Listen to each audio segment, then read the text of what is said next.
Assalamualaikum warahmatullahi wabarakatuh.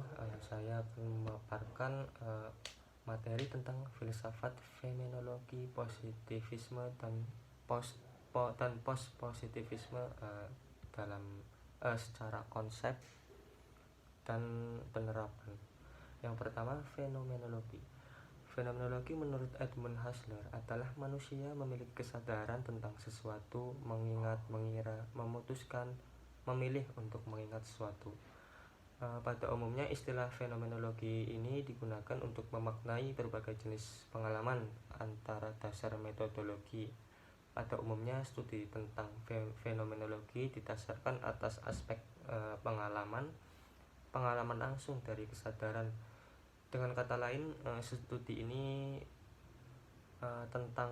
mengajarkan tentang kesadaran yang didasari atas pengetahuan tentang kesadaran institusi sebagai sumber utama pengetahuan diperoleh dari bentukan kesadaran.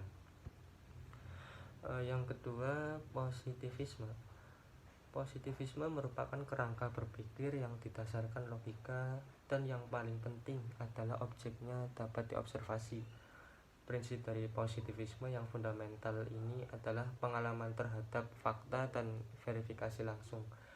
Selain itu juga didasar dari filosofis positivisme adalah pengetahuan empirik berdasarkan data yang aktual atau benar-benar terjadi kepada objek penelitian dalam bentuk fisik.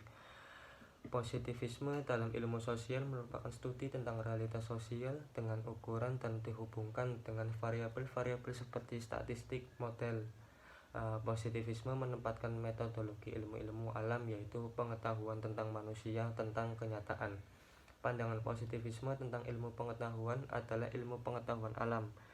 Positif berarti apa yang didasarkan fakta objektif yang nyata, yang pasti. Dalam positivisme memisahkan secara ilmu pengetahuan dari metafisika dan filsafat. Metafisis ini tidak dapat dibuktikan secara indrawi manusia. Kemudian yang ketiga, post positivisme. Aliran ini adalah aliran yang ingin memperbaiki kelemahan pada positivisme, aliran sebelumnya. Post positivisme sependapat dengan positivisme bahwa realitas itu memang nyata, ada sesuai hukum alam. Tetapi pada sisi lain, post positivisme berpendapat bahwa manusia tidak mungkin mendapatkan kebenaran dari realitas apabila peneliti membuat jarak tentang realitas atau tidak terlibat secara langsung dengan realitas. Hubungan antara peneliti dengan realitas harus bersifat interaktif. Untuk itu perlu menggunakan prinsip triangulasi, yaitu penggunaan macam-macam metode, sumber data, dan lain-lain. Paradigma ini merupakan aliran yang memperbaiki kelemahan positivisme yang hanya mengandalkan kemampuan pengamatan secara langsung terhadap objek yang diteliti.